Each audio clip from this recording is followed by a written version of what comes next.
Alright guys, so after the first couple of days of me playing this game, I figured, look, there's a few things I could probably share with you who have just got the game to help you out. Here we go.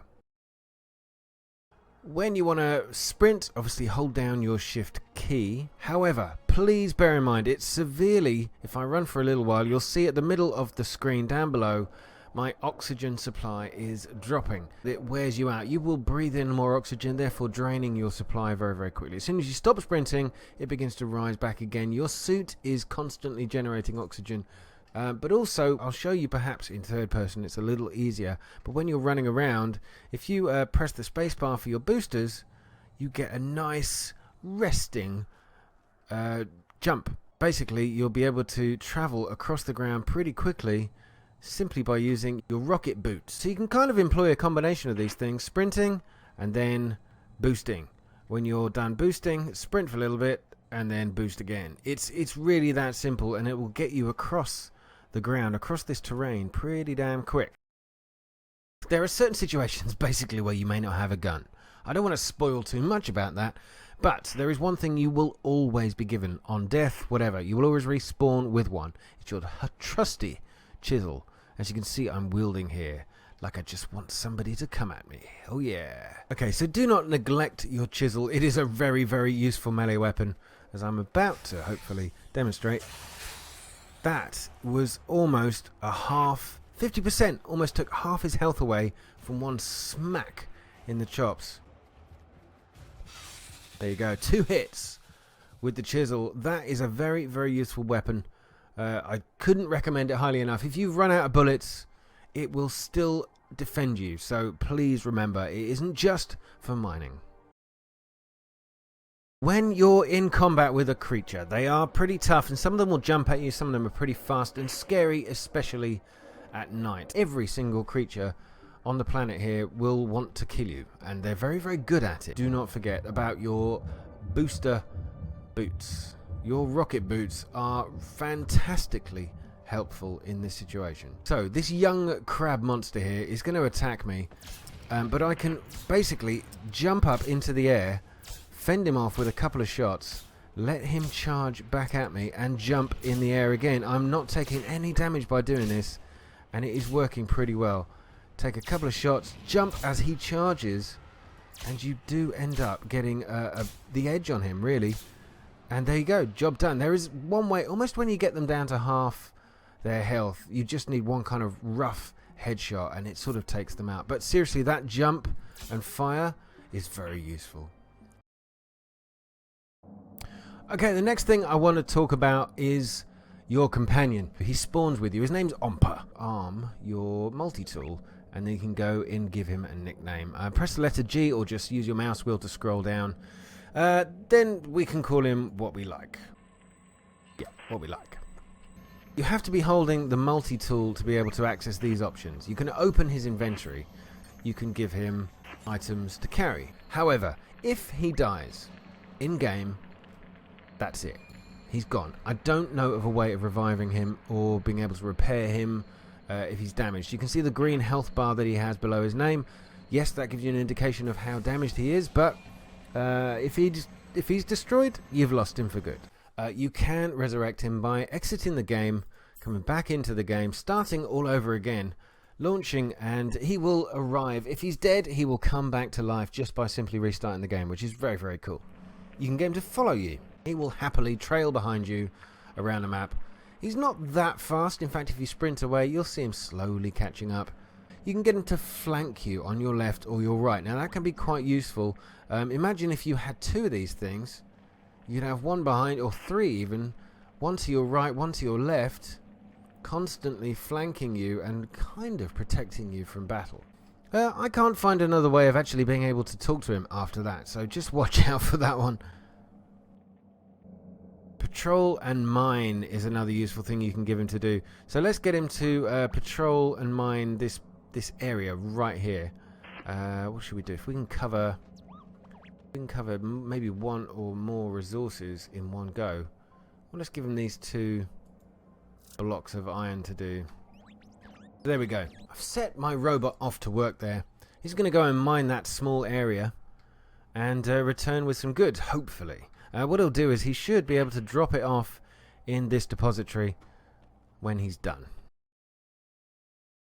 Now, at certain positions on the map, like this, the Abaddon crater, you will find what is known only as the giant worm. It will rise up out the ground just like that. It opens its mouth and it will start targeting your position. It keeps targeting it. The only thing you can really kind of do is sprint and hover, fly as fast as you can out of its way. It can be tough though. I mean, I've been caught probably more times by it than not.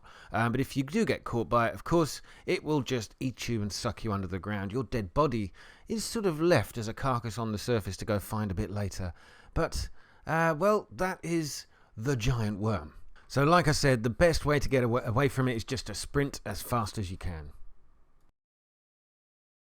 One other thing I would definitely recommend you do, as you're traveling around the map, you will not really know where you have been. You might find something you can't carry enough of.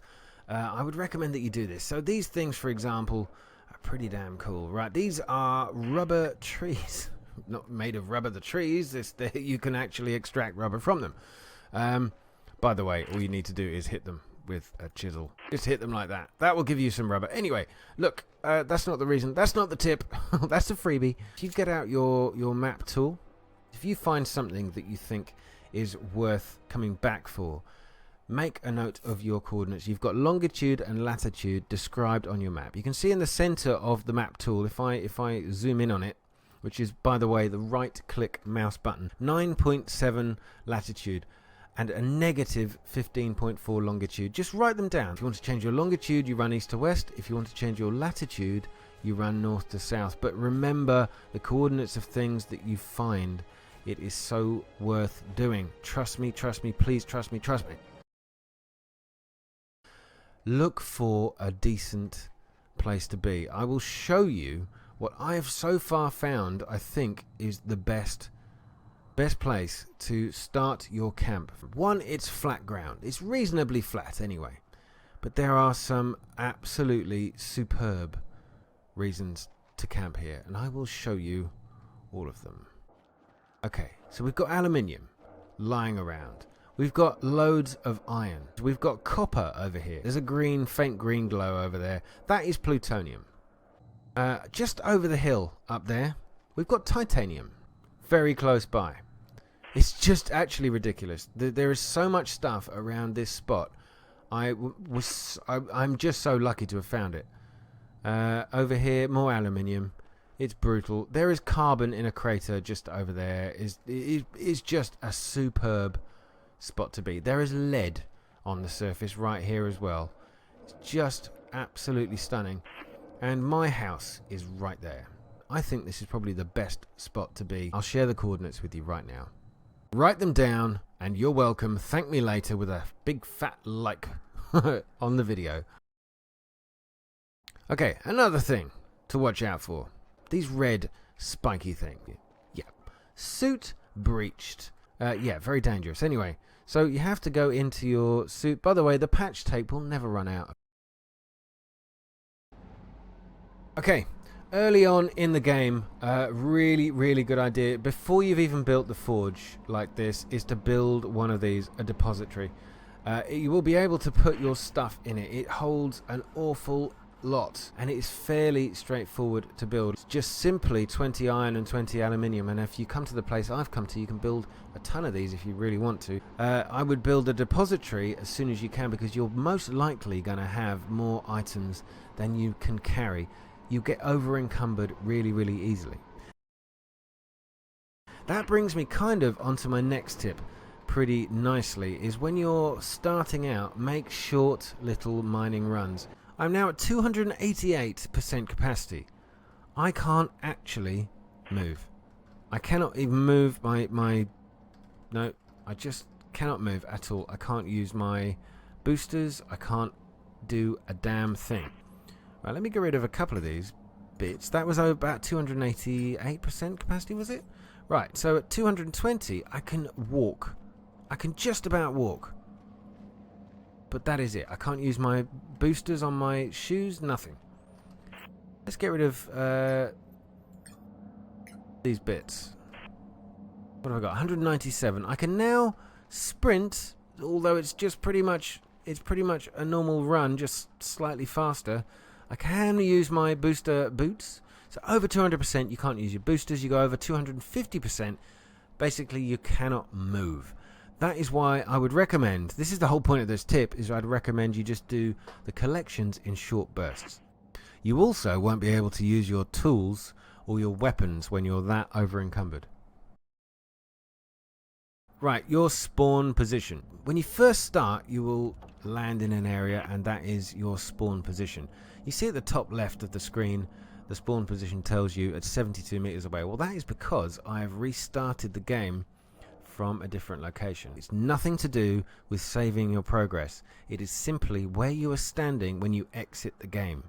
If you go into your map and you mouse click, you can switch between two important positions or other important positions. Once you start laying beacons down, you'll be able to switch between those, but at the beginning, either your dead body or your spawn position will be the two places you're going to be flipping between. Okay, here's a pretty cool thing you can do. If you're going for a very long walk of a night time, grab your multi-tool and point it at your dome. You can pack it up. You can pick that up. It takes a slot in your inventory, but you can travel now a long way from home. If it's getting dark and you don't, because you're pretty safe inside the dome, by the way, the creatures can't get you. Alright guys, so a little bit about night terrors. Okay, there is one thing, I'm staying close to my base because, just to tell you this, because you know, I might die. So at night, bad things come out. There are two creatures that I know of that only arrive at night, and they look pretty horrible. They will scare the bejesus out of you. But one thing you do have in your defense is your light. Don't forget you've got one, your L button. It really doesn't do anything other than help you see them, which can be worse for some people. However, what you should probably do is make sure you've got a pistol on you, for God's sake, and arm it. So the chisel, by the way, does act as a pretty good melee weapon, but I want to show you what these kind of creatures are like, and you can die, of course, but I'm being terribly, terribly brave. Okay. There you see him. Our first guest has arrived. This is an infant arachnoid. They are particularly nasty. They can only come out really, really late at night. But let's have a good look at this fella. They will spit. And they are pretty nasty. Look at that. Oh my god, I hate these things. I kind of deliberately wanted to show you them up close, but not that close. Oh my god. Yeah, it's going to kill me if I'm not careful. I've got to get jumping on him. Because of course they pounce. They spit that blue stuff at you as well, which does a lot of damage. Oh my god, that lunging. Right, he's down. My health is pretty poor. Maybe I can go and just rejuvenate myself a little bit. That's one good thing about the bed, is that you can save your position. The main thing I would say you use it for, to give yourself a little bit of health back. It saves progress. It does not change your spawn point, by the way. Our next guest has arrived. It's the infant gnat. Look at this guy. It's just weird. It's like he's got 4 arms instead of legs. And they look at that. I wanted to show you up close, but that is as far as I'm getting. My suit is breached. It's going to kill me. Oh my god. And there's more than one thing here. Right, get in, man. Oh my god. Okay, and patch myself up. But the other thing I wanted to show you, and it's a bit of probably a glitch that they'll probably fix at some point. See, they're jumping all over this place. I don't know how many of them there are out there. Whoa! Whoa, more than I want. Okay, because I've saved the game, what I'll do is I'll show you this. This is a cool little glitch. Right, if we go back to the main menu and say yes, it says right, your current position and profile will be saved. Thank you very much. So let's go back out, then go back in again. Start the game, launch away. Right, I have to wait for the loading screen. Okay, Proteus 2. And we're on day 3, so it has shifted me to the next day because we survived the night, the sun was coming up. But it doesn't always do that if you save it quickly. Now the good thing is, it's first thing in the morning, and there aren't any beasts around. Maybe they're going to patch that, I don't know, but exploit it for all it's worth right now. It will help you get far in the stages of building and crafting. Okay, and one last tip is something I just didn't know. You need to craft these barrels. You can build them out of copper and a bit of steel, and you want to collect gas in them. So if you take your barrel to one of these geysers and just hold down the left-click mouse button while you're holding one of them, it will fill it up for you. I just had no idea that's how you did it, and it carries about 100 units of gas in each one, which is actually not that much. So guys, if you enjoyed these tips, please leave a like down below. Feel free to share your other tips with other people in the comment section down below as well. If you're new to the channel, please subscribe. I'm running a let's play of this game as well, so if you fancy watching that, go ahead, knock yourself out. I will see you soon. Hope that was useful. All the best.